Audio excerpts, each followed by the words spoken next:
Salimu kupitia jina la Yesu.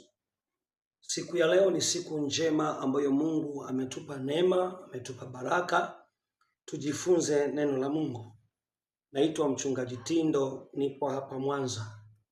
Tunakwenda kujifunza kazi za Roho Mtakatifu anapokuwa ndani ya mtu. Kitabu cha Wakorinto wa pili, sura ile ya 11, mstari wa 24. Biblia inasema kwa Wayahudi mara 5 nalipata mapigo 40 kasoro moja. Mungu, bariki neno lako, uliponya na kulitakasa kwa jina la Yesu. Tunakwenda kujifunza kazi za Roho Mtakatifu. Tunamuona Paulo alipokuwa akifanya kazi ya injili hapa duniani. Paulo alikutana na misukosuko mikubwa katika kazi hii ya injili. Na anasema hapa kwa Wayahudi mara 5 nimepigwa mapigo 40 kasoro moja.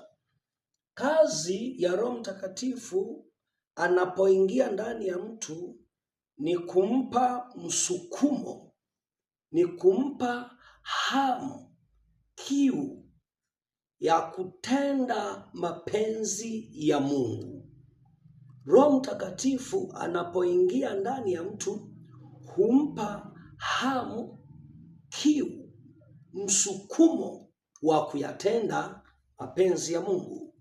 Mtu aliye na Roho Mtakatifu huwa hasukumwi kufanya kazi ya Mungu, ila huyu mtu husukumwa na yeye aliyeko ndani yake. Sio mtu kumsukuma, hapana.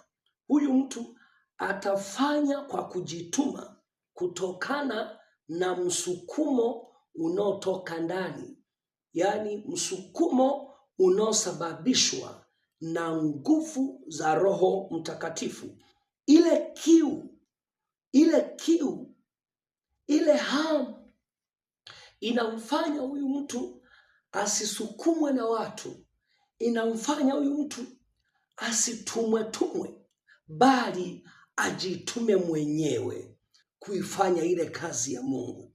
Na ule msukumo wa ndani unamfanya kuifanya kazi ya Mungu kwa moyo wa kupenda, bila kujivuta, bila kufanyaje. Mtu aliye na nguvu ya Roho Mtakatifu hatumwi kwa habari ya kwenda kuhubiri injili. Atasikia mwenyewe, atanyanyuka na Biblia yake, hata kama hakuna kampani, hata kama hamna watu wanamzunguka. Anabeba Biblia yake, anaingia sokoni, anahubiri.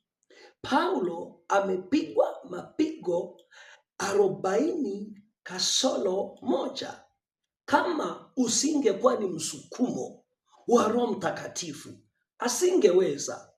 Kama kila siku anapigwa, anatupwa nje, lakini bado akipona anarudi kwenye kazi yake ile ile. Sikiliza rafiki yangu, ukisikia hamu, kiu ya kuimba inakosa, na Mungu ameweka huduma ya uimbaji ndani yako, ujue umepoteza kitu. Ujue nguvu ya kimungu itokayo juu imepotea kwako. Kama itafika sehemu hamu ya ibada inaisha, unashangaa, mpaka unashangaa unasema hivi, leo ilikuwa ni juma ngapi? Maana yake ni kwamba hamu, shauku, msukumo unaotokana na nguvu za Roho Mtakatifu, huu msukumo umeondoka, haupo. Ukishajiona umefika viwango hivyo vya kusahau ibada, hamu inakosekana, uende usiende unaona sawa. Ndio maana watu wengi leo ibada zao imebaki ibada moja tu ya Jumapili. Ni kwa sababu ya ile nguvu ya Roho Mtakatifu imetoka, haipo ndani, imetoweka kabisa. Inapofika sehemu Kumbuka zamani ulikuwa unatembelea wagonjwa hospitalini, unaenda kuwaombea na Mungu anawaponya. Siku hizi hiyo kiu imeenda wapi? Hiyo hamu imeenda wapi? Kumbuka siku za nyuma ulikuwa unajituma kufunga na kuomba. Ulikuwa unajituma kuamka usiku kuomba. Lakini siku hizi hamna hiyo kiu. Huo msukumo wa kuomba umepotelea wapi rafiki yangu? Umeenda wapi? Kumbuka Yesu alipokuwa anatoka kubatizwa, katika ile Luka 4:1 inasema akaongozwa na Roho siku 40. Roho Mtakatifu anampa Yesu msukumo, anampa kiu, anampa hamu ya kwenda kuomba. Zamani ulikuwa unaomba, tena ulikuwa unaomba kwa muda mrefu, tena ulikuwa unafunga bila kuambiwa. Lakini cha ajabu siku hizi, sijui kuna nini kimekupata, sijui kuna nini kimetokea, ile hamu ya kufanya mapenzi ya Mungu inapotea. Hamu ya kwenda kuhubiri peke yako sokoni imepotea. Hamu ya kumtumikia Mungu imepotea. Hamu ya kuombea wagonjwa hospitali imepotea. Hamu ya kutoa majibu mazuri imepotea. Umepoteza kitu. Kuna kitu umepoteza.